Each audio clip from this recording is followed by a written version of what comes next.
won't back down. Hey, baby, there ain't no easy way out. Hey everybody, thanks so much for joining us right here on The Right View for some great ladies tea. Before we get started, I want to tell you about one of our sponsors, Swiss America. Our country's facing so many problems these days under Joe Biden. The last thing any of us need is more to worry about.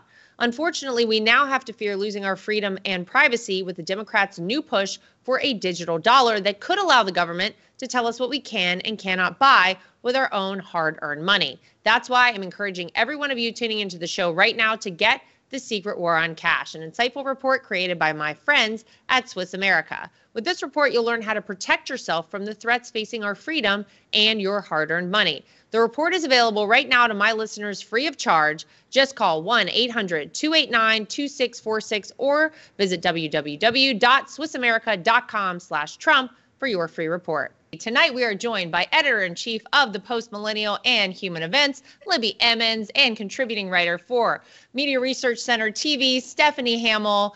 Ladies, love having you both. I was very inspired last week. It was the 80th anniversary of D-Day. I watched a lot of the coverage. I think a lot of people probably did. I am particularly interested in the World War II history and that entire era in our world, truly in our country, the way you literally had people, men signing up prior to even being able to, lying about their age to go serve our country and fight for freedom around the world. Just so inspirational. Your odds, by the way, on D-Day, if you were one of the men who was sent in, there were 160,000 who either stormed the beaches, paratroopers who went in, 160,000 who took Normandy. Your odds of survival were 1 in 4, and they still went in.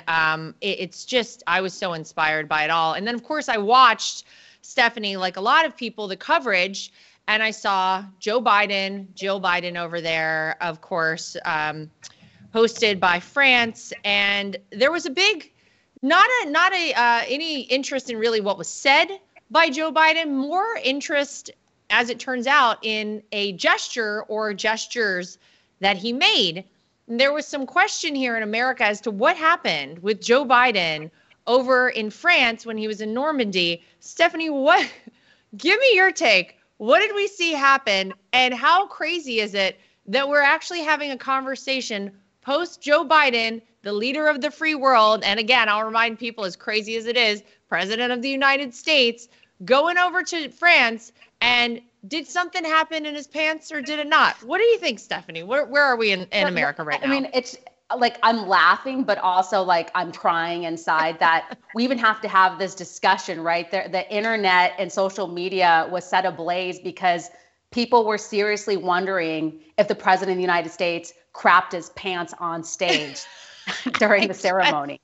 I mean, and so then I looked further into it to see if it was actually true. I'm like, is there something there? So I'm looking up online, and there's like dozens of articles written about it. A lot of left-wing outlets saying, oh, right-wingers, conspiracy theory that Biden pooped on stage.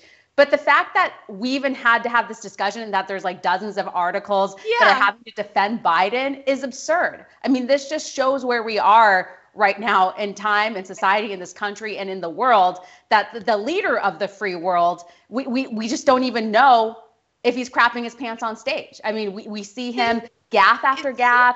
He doesn't know where to walk, how to walk. He needs instruction on that. He's reading the word pause off of teleprompters. I mean, you really can't make this stuff up. And honestly, Laura, I mean, it really makes me sad. I'm concerned.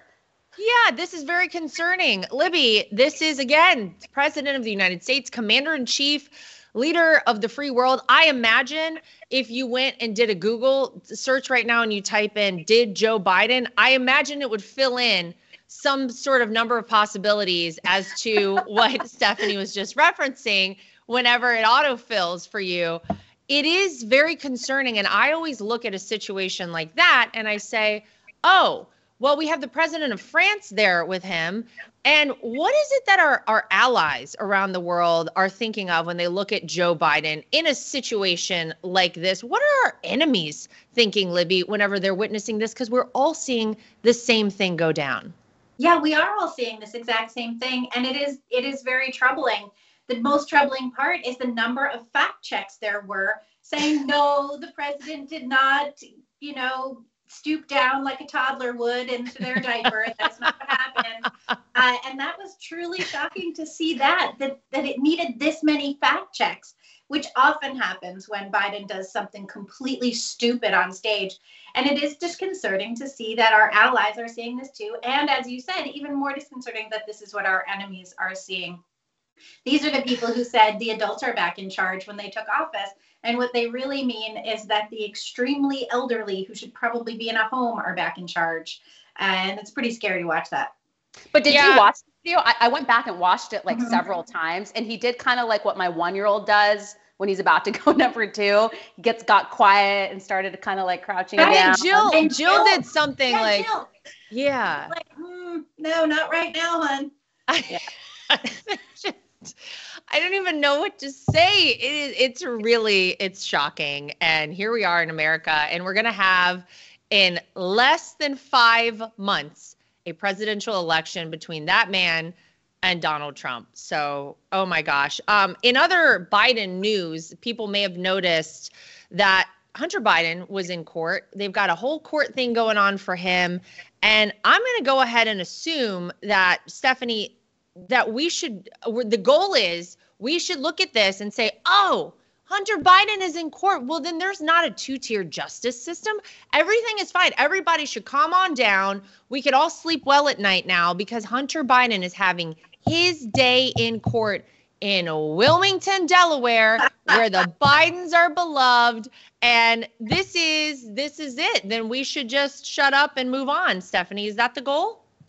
Yeah, it's a little suspect, especially, where this is taking place. The jury that was selected, there's some questions there. A lot of people that have either had interactions with drugs or people who've had addiction in their families. And then I believe one of the jury members, they're either related to, was it Secret Service or something like that? I mean, a little concerning. And, I don't know what's going to end up happening here. But the idea, we see Democrats kind of like twisting themselves into pretzels, like trying to defend Biden or Hunter Biden. They're like, oh, he was an addict, so we should feel bad for him. Well, we do feel bad for him. Addiction is a terrible thing, but you also need to be held accountable for your actions. And when you're writing a book saying that you had these addiction problems, and we saw the Hunter Biden laptop and the pictures and images of the disarray he was going through over those years and the timing of that with the gun that he purchased, right? So it just doesn't make sense. And so all these liberals who twist themselves in pretzels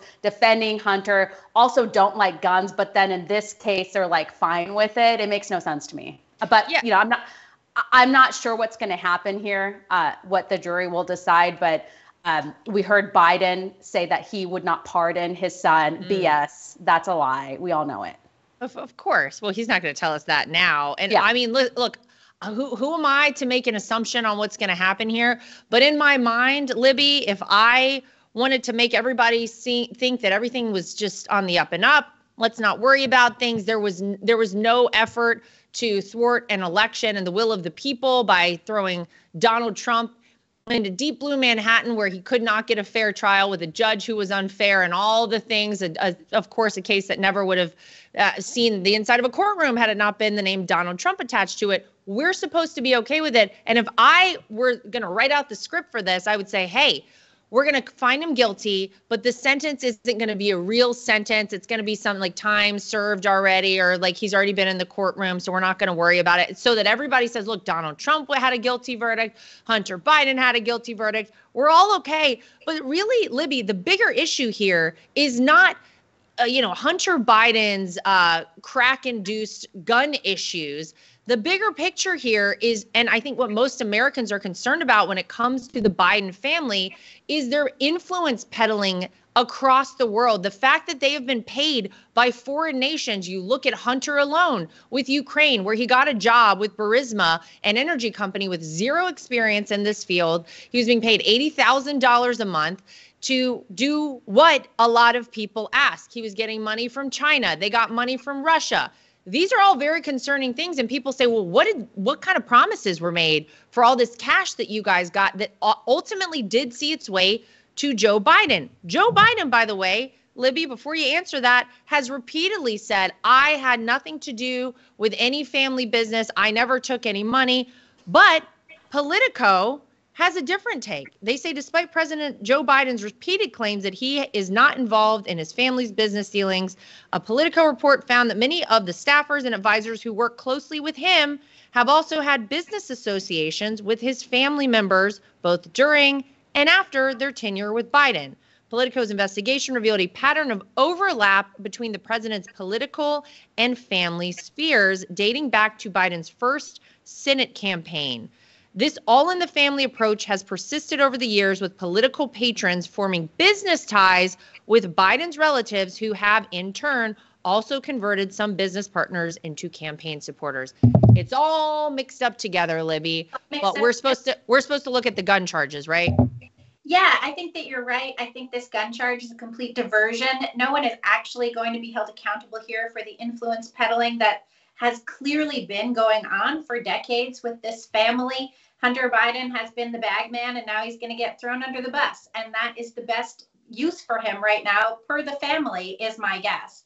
I think that this is their plan all along. Once they get Hunter Biden, punished or convicted or let off or whatever it is that they're going to do in Delaware in their kingdom there, then they're just going to be able to move on, right? And they're going to be able to say, well, the president's son was criminally charged, just like, the former president was criminally charged. But these are not equivalencies at all. And what I think people are continuing to fail to look at is the fact that there was a special investigation into classified documents that Joe Biden held onto without any reason to hold on to them, without any special privileges at all. He wasn't president. He was simply vice president, or even as a senator, held onto these documents. And we can't get any real answers out of Merrick Garland, who showed up and said to Congress that he was not going to release the audio of the special counsel interview because he believed that Congress only wanted it for political means. And it's just shocking to hear the Attorney General say this if he wasn't such a partisan hack himself. But he actually believes that the American public are not entitled to hear the interview between the special counsel and Joe Biden about the allegations that he held on to classified documents. It was determined that he did hold on to documents, but that he's such a sympathetic old fella who can barely keep it in his pants over there in France, then it's okay for him to keep the documents and he shouldn't get prosecuted. And that's what I think we really need to hold pressure here. What's going on with the influence peddling? What's going on with this impeachment investigation? We need to know the answers here, and we need to hear that audio. And until we get actual answers from the White House, from Joe Biden, from his cronies, it doesn't matter that they're perfectly comfortable throwing the only son into jail. Yeah, it is. That's the thing with the audio, with that special counsel interview, I think, is that, yeah, we want to hear it. We want to know what was so, they basically were like, this guy really doesn't have the capacity to have known what he was doing. This is a well-meaning elderly old man. So we should all calm down. We need to hear that. We just want transparency. The American people want transparency with our elections, with our elected leaders, with all of the things that we've seen go wrong in this country. We just want clarity and transparency. That's all people are asking for.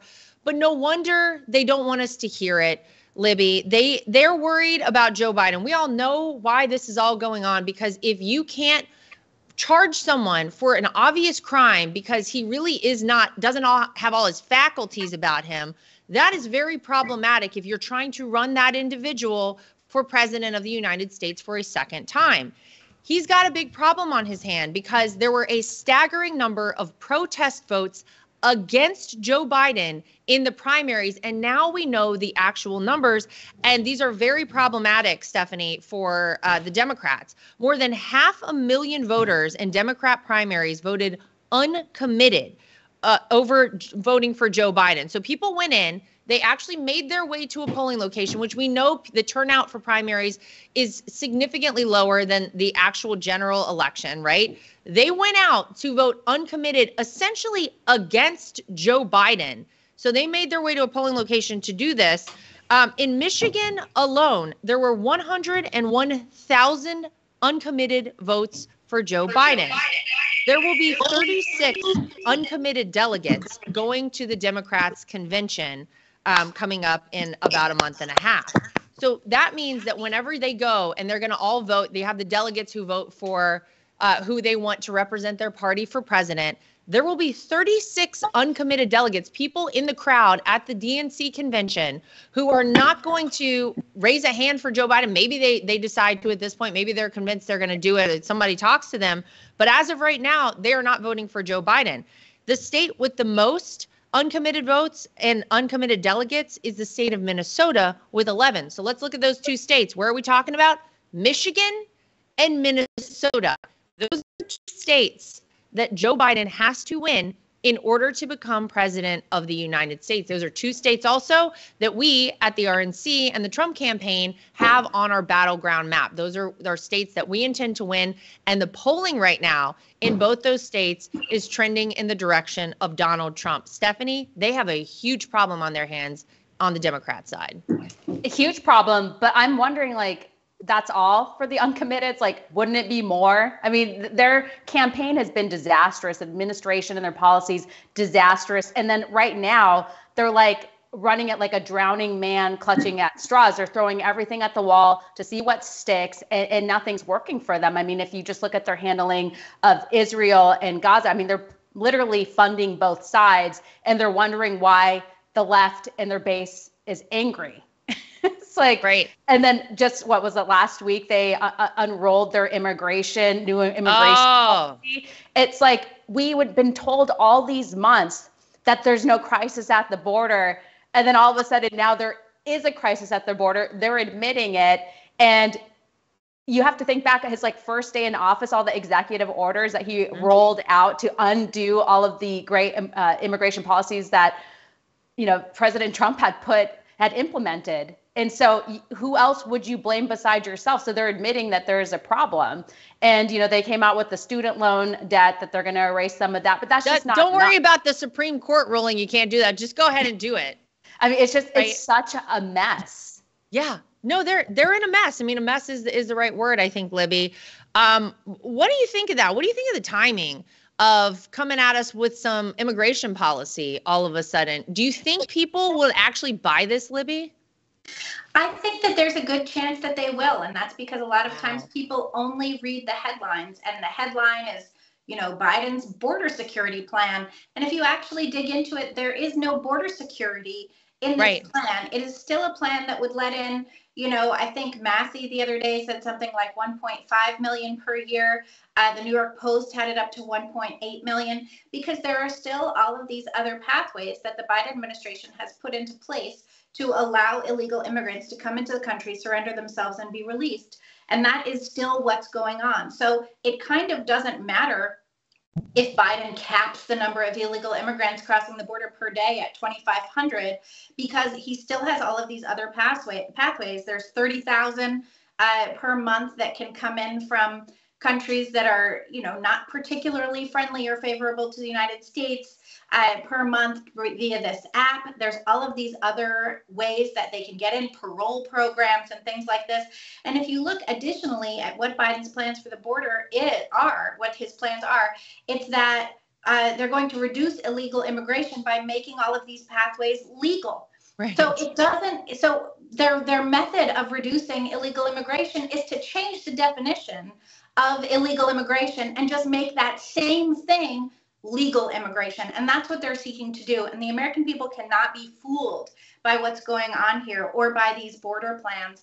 And also, this is a situation where Biden has decided that he's going to, try and imprison his top political opponent and then take on, do lip service for the policies of that opponent. And we all know that it's fake. So I certainly hope that the American people read beyond the headlines here at CNN and wherever else they're getting their fake news and check out what's really going on. Because it's not a border, it's a terrible plan.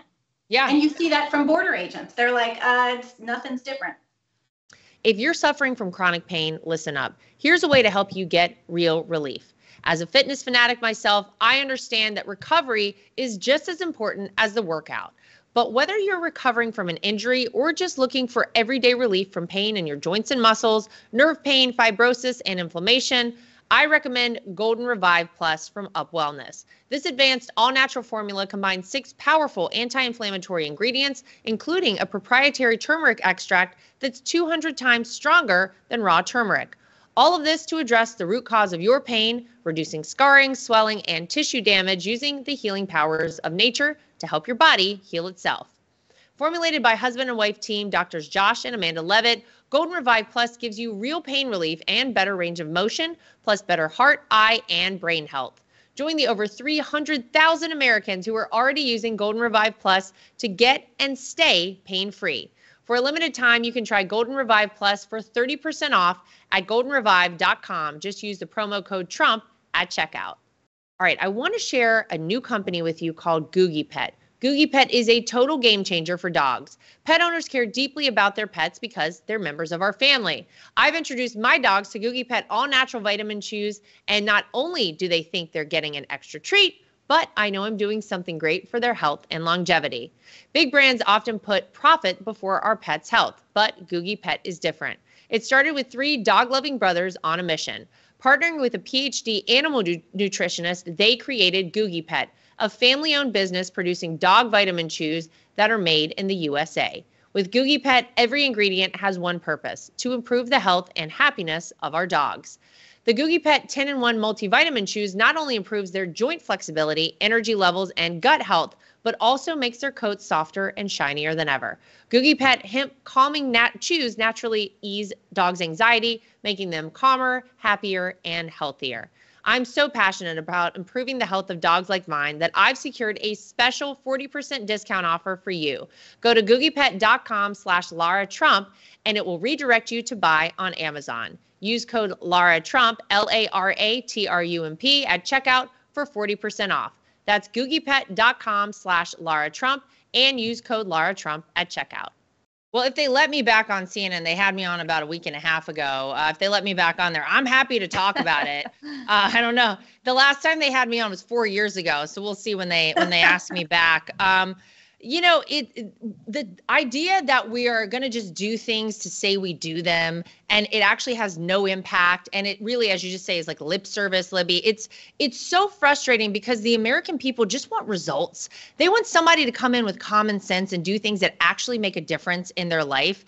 And we have information from Biden's, of course, trans diversity hire, Rachel Levine, who has very big plans in the terms of health equity, which, I mean, isn't that what we're all focused on right now, in a potential second term for Joe Biden? Speaking to the LGBTQIA Washington Blade, Xavier Becerra, that's the Secretary of Health and Human Services, and trans diversity hire and pediatrician Dr. Rachel Levine said their mission, if Biden wins re-election, will be to secure even more equity for LGBTQ persons and services. This includes forcing hospitals to risk their federal funding if they refuse to perform sex changes for minors. Stephanie, this is great stuff. Wow.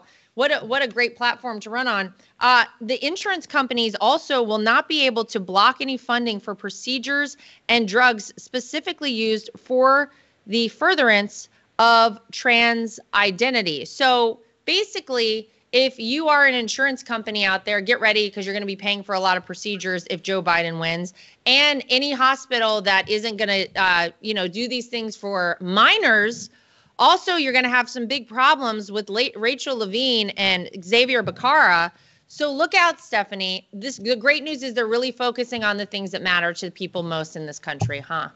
This administration is a freak show, like something out of your worst nightmare. And this just goes on and on and on. They come up with these most ridiculous policies. I mean, there's nothing good about this so-called healthcare plan. They're going to allow this for minors. These are surgeries and procedures and hormones and stuff that can't be reversed when they are older. And we're learning more about that. So really, it's very a cruel idea that they're moving forward with. And the notion that men can get boob jobs paid for by insurance. I would imagine like everyone's insurance is going to go up if we're going to have to pay for people's cosmetic procedures so that they feel more comfortable. Now, of course, if you're a woman who is flat-chested, who is uncomfortable, you would not qualify for that. This is what I was going to say.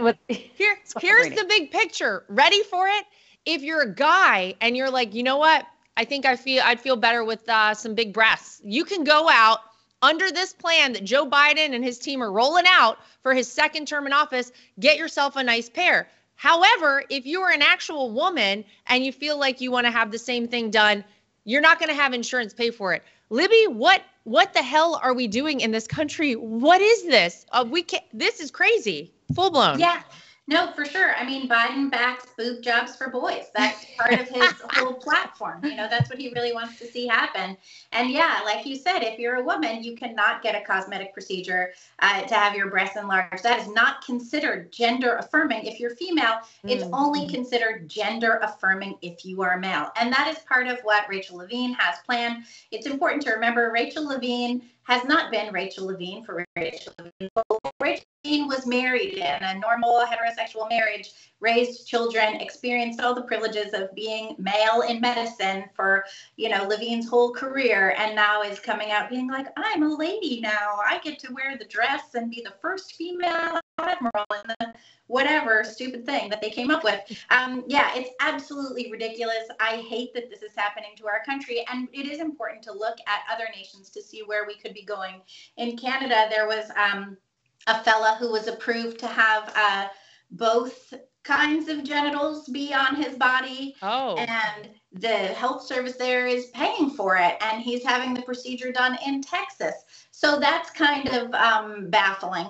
And then if you look at still other countries, like in the UK and some Scandinavian countries, they have put a halt on the, sex changes for kids, because it turns out, Laura, Stephanie, it turns out that it is detrimental for children to have their genders medically transitioned so that they appear as the opposite sex. It's turning out that that's not an amazing idea.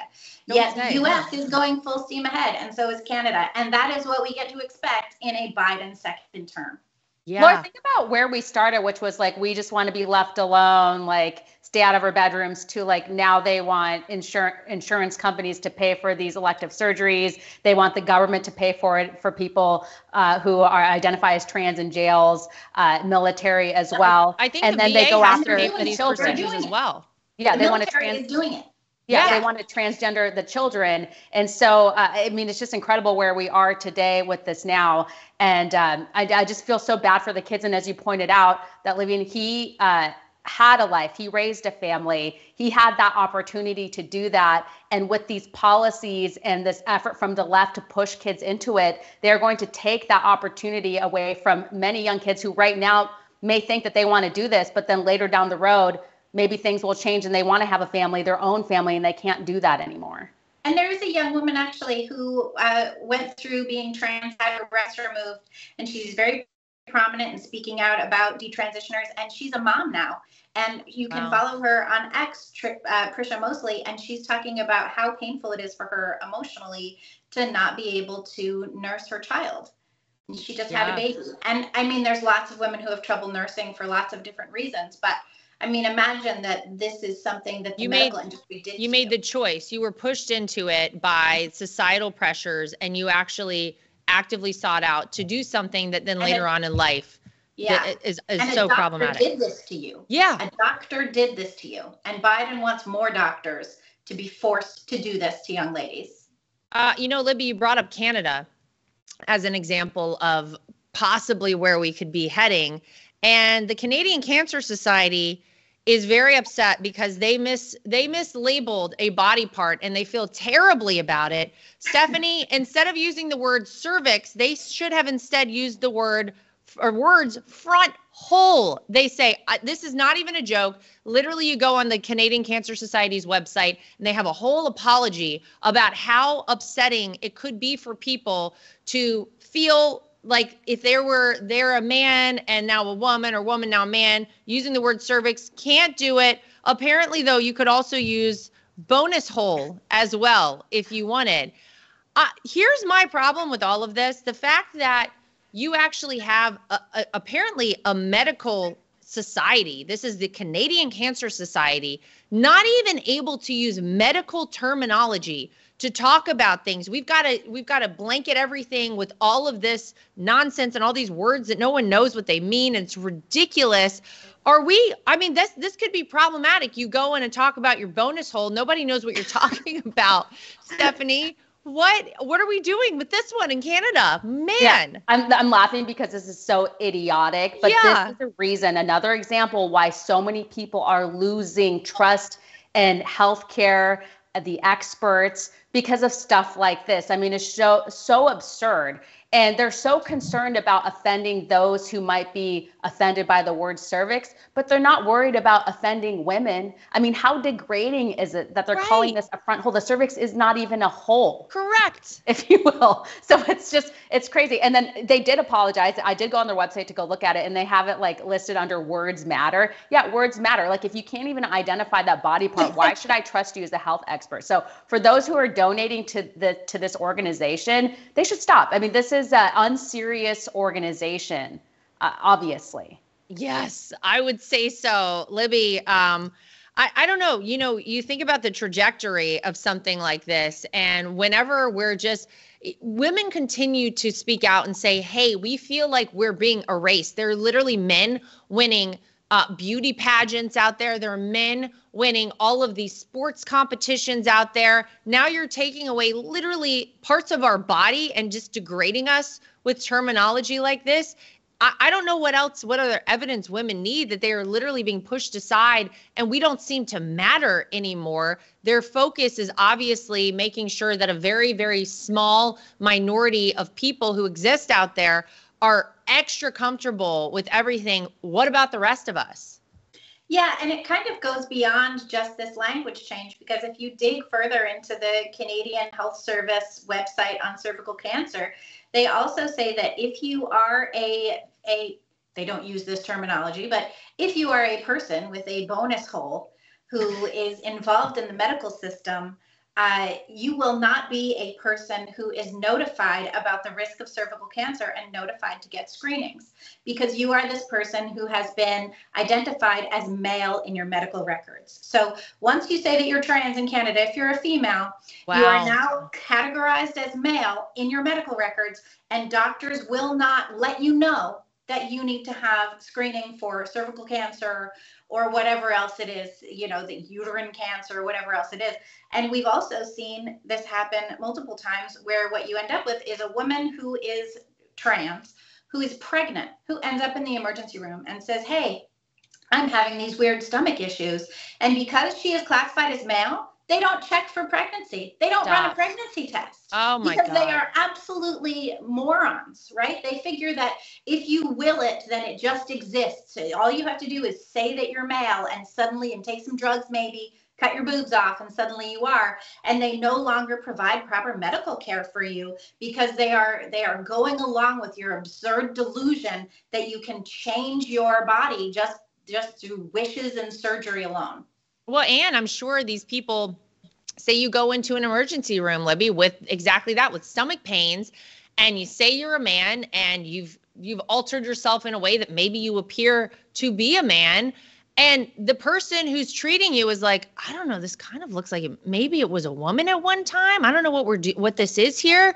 Think about the lawsuits that would ensue from something like this. If you were like, hey, you might be pregnant because I know you're actually a woman. The idea that somebody was going to go out of their way to even say that, because you're going to get sued for it likely. Mm-hmm. It's so problematic. You look at that. You look at the fact that, on actual government issued IDs, you can change what your sex is. And I don't know, security wise, where we stand on that and how that isn't problematic in the world. But I can imagine a whole host of issues arising from that alone. All of it is it's just crazy.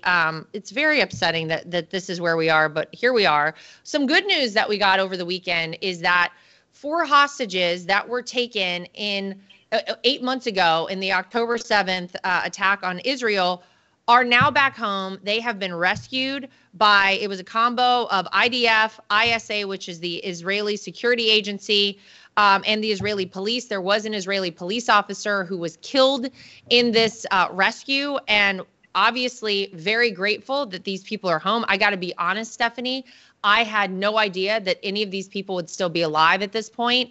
And so we're obviously very grateful. These hostages were held captive by a man named Abdallah al-Jamal and members of his family in their home.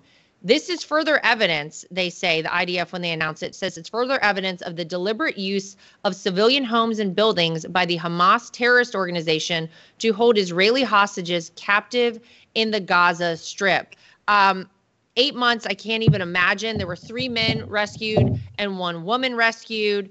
And the man who was keeping them hostage is listed on the news outlet Al Jazeera's website as a Gaza-based reporter and photojournalist. So a lot of interesting information to come out of that. One of the more interesting parts of it is that CNN got a lot of backlash because when they were reporting on this, Stephanie, their chyron at the bottom of the screen, instead of talking about these Israelis being rescued, they say that the hostages were released.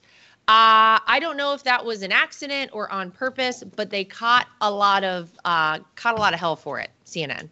Yeah, a lot to unpack here. Clearly, CNN, they got it wrong. There are a lot of low IQ individuals working there, clearly. So it could have been an accident, but also we've seen a lot of like pro-Hamas coverage and guests coming on who are allowed to spew all of their propaganda with nobody pushing back. So, I mean, it could be either way. They did fix it during the segment, but it wasn't just the chyron. It was also the host who called it a release, and that matters because Hamas wasn't just, having a warm heart that day and they decided to let some of the hostages go. It was actually, Israeli military who came in skillfully, courageously, and saved those people. And there's still some 100 more hostages left. And as you pointed out, Laura, we don't know the state or the conditions or if they're alive or not. And so, yeah, I mean, this was just great news over the weekend. And as for this so-called journalist that you're talking about that was holding these hostages allegedly,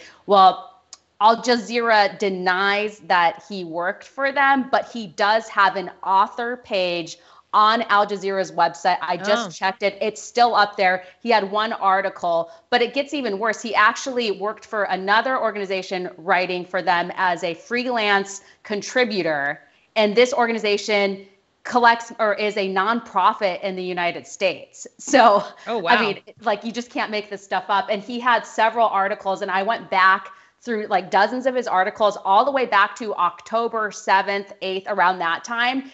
And he just does a ton of propaganda. It's like Hamas propaganda. Didn't condemn Hamas for the attacks. He calls it Israel's war on Gaza. Okay. So we know where this man is coming from. Yeah, well, clearly, if you're holding people hostage, I think we know where you stand. The interesting thing, it was the Palestine Chronicle. It's a registered nonprofit. They're based in Washington State. Yeah, wow. State, yeah.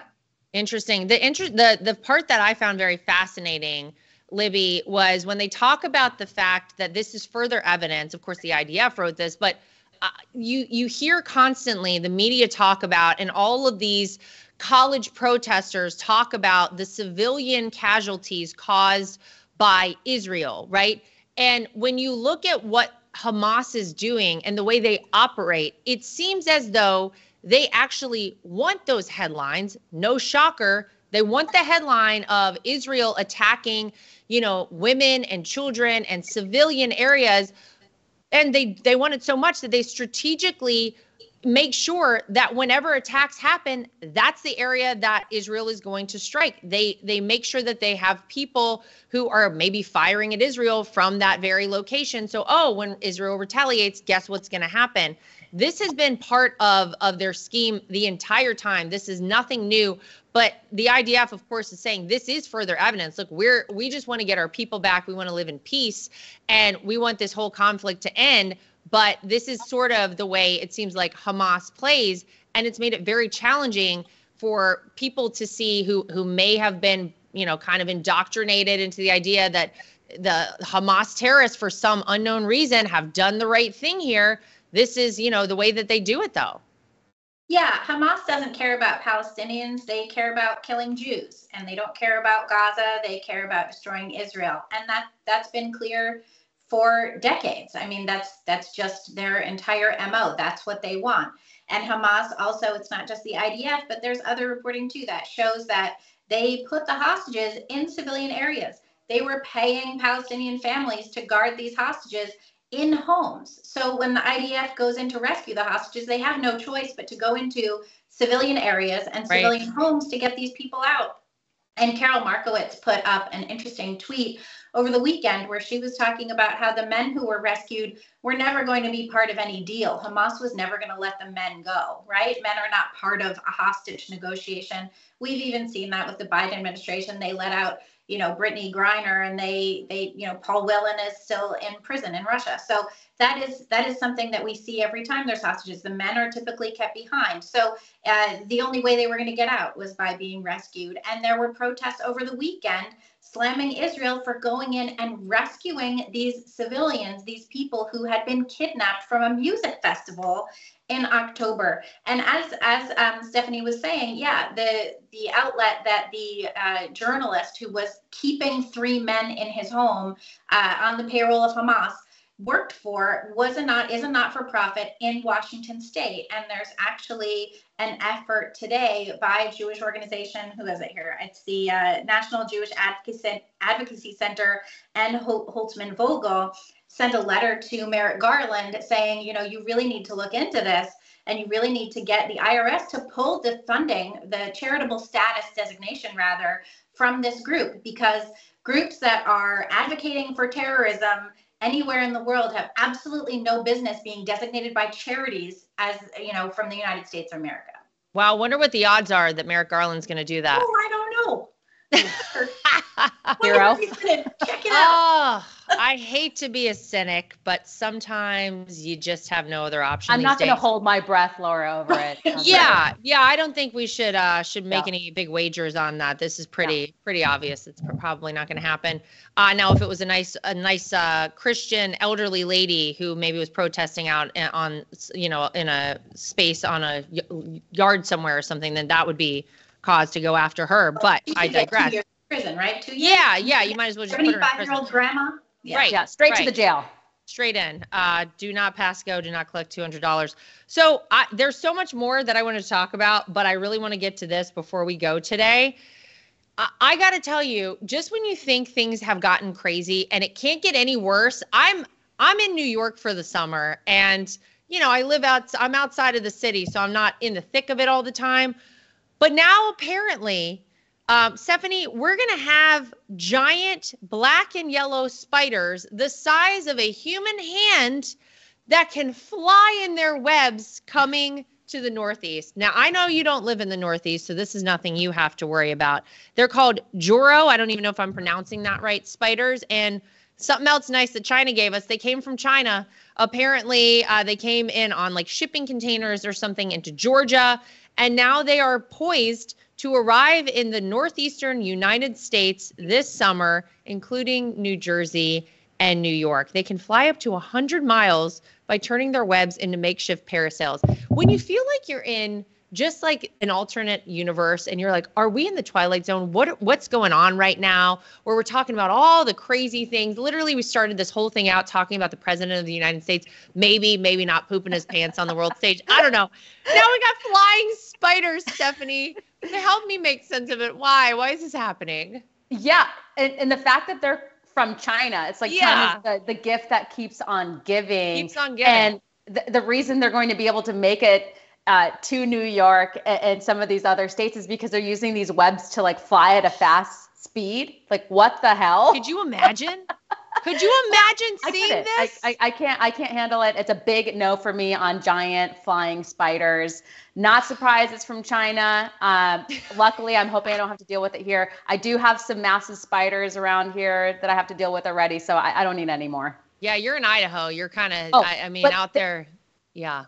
They were saying that these spiders do well in cold conditions. Like they had done some studies on the spiders, and I guess in some of the areas in China that they were found, like they can withstand freezing conditions. So that's how. Great news. Great news, Libby. Do well in New York. Yeah. I get this and the 2 batches of cicadas that have swarmed the southeast. Right. It's disgusting. It's like biblical at this point, what we're going through. Yeah. What is it? There's that meme that talks about what happens if gay marriage is legalized, and it's a joke. And it just says, you know, if gay marriage is legalized, then gay people will get married. And there's a list of things that are not included that will happen, including biblical plagues of locusts, you know, child sex changes, all this stuff, porn in schools. And you're like, thanks, Bostock, you know, and Obergefell, all this stuff has happened. Checking them off the list. Yeah. There are two things that I really don't get involved with in any measure. I'm a very brave individual on a whole host of fronts. When it comes to cockroaches and spiders, I really can't do it. I've been known to close up a bathroom door, stick a towel underneath, and wait till my husband gets home hours later to deal with. Fair. Yeah, to deal with a situation. Absolutely not. I'm going to be honest. If I see in my mind, it's like just a group of flying spiders coming in on their webs. If I see it, I'm out. I don't know. I think Elon is doing something about like going to Mars. That may be the next move at this point. I don't Laura, know. did you know that there are flying roaches? Like I've actually seen a flying roach. Yes, I don't know if it's like the those are queen roaches that fly, but some of them do fly. And Oh, it no. Call them is No, water no. bugs, which is I have just, experienced this you before. know. Quick story before we go. In 6th grade, all of my friends in school apparently had the opportunity to make breakfast for themselves. I had an incredible mom who every morning woke up, made breakfast for me, made breakfast for my brother. We're talking scrambled eggs, the whole works, right? And I remember I came home one day and I was like, you know what? I don't want you to make breakfast for me anymore. I thought it was very cool, too cool for school, the whole thing. And my mom was like, all right, well, you're going to have to get up early and like go do it yourself. I go downstairs that morning, I open up the pantry, and one of those flying cockroaches hits me. I swear to you, right in between the eyes. That was it. I ran upstairs screaming. I never again said anything to my mom. Thank you, Mom, by the way, for doing that for me. I cannot believe what a brat I acted like. And it was literally like God was like, you think that's cute? Like, here you go. Here's a flying cockroach in your head, lady. Like, don't try it. Oh, brutal. So yeah, no, I know they exist. That's it for me though. The flying spiders, I I can't. used to go cockroach stomping in my mom's apartment on West 65th Street Gross. in the laundry room with my little friends. That's what we would do. And I was always like, I'm not doing that with sandals, you guys. I'm freaked out. They did it with sandals? No. Too much. It's too much. I need to go take a I can't shower. even crunch a was bug. my I have New to get York a vacuum summer, cleaner, so- like Oh. a vacuum to suck it up because I can't handle like the crunch. Like Oh, the explosion. All right. Well, on that note, What a pleasant ladies, ending. we digress. Stephanie and Libby, thank you both as always. Hopefully the next time we talk, we don't have flying spiders, but I don't know. It looks like they're coming anyway. Appreciate you both as always. And to everybody at home, as always, thank you for joining us here at The Right View. Ladies team, make sure you like, subscribe, share, and follow. And we'll see you back here next time for more. And I won't back down. Hey, baby, there ain't no easy way out. Nothing is worse than being on a phone call that drops. Nothing is worse than trying to text someone and you can't reach them because your phone is out of service range. And nothing is worse than supporting these major corporations and companies who don't support us. That is why I love Patriot Mobile. They are America's only Christian conservative wireless network. They use every cell tower out there available to all networks so that they have the greatest 4G and 5G coverage nationwide, and they support the causes that are important to us as conservatives. If you go today to patriotmobile.com/Lara Trump and use the promo code Trump, you will get free activation today. Again, that is patriotmobile.com/Lara Trump. The promo code is Trump for free activation so that you can get a great cell plan and feel good about doing it.